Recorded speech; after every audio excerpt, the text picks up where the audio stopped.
పోలీసులకు ప్రజలకు తలనొప్పిగా మారిన సుమారు 50 మంది రౌడీ షీటర్లను వీధుల్లో నడిపించారు.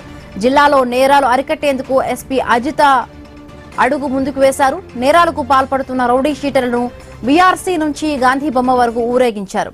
ఇకపై నేరగాళ్లకు నో వార్నింగ్, నో కౌన్సిలింగ్ అంటూ హెచ్చరికలు జారీ చేశారు. కత్తి వదిలేయండి లేదంటే కోటింగే అంటూ ఎస్పీ అజిత వార్నింగ్ ఇచ్చారు. పోలీసుల యాక్షన్ తో నేరగాళ్లు, రౌడీలు, గూండాల గుండెల్లో రైళ్లు పరిగెడుతున్నాయి.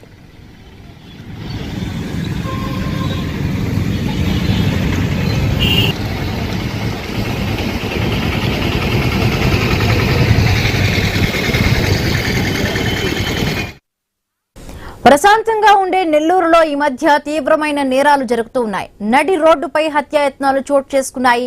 లేడీ డాన్లు వెలుగులోకి వచ్చారు. ఏకంగా పోలీసులపైనే దాడులు జరిగాయంటే పరిస్థితి ఎంతలా చేయి దాటిపోయిందో అర్థం చేసుకోక తప్పదు. ఇలాంటి సమయంలో కఠినంగా ఉండాలని జిల్లా ఎస్పీ అజిత నిర్ణయించారు. జిల్లా నడిబొడ్డున కరడుగట్టిన పాత నేరస్తులు, రౌడీ షీటర్లతో పరేడ్ నిర్వహించారు. మిగతా నేరగాళ్లకు దడ పుట్టించారు.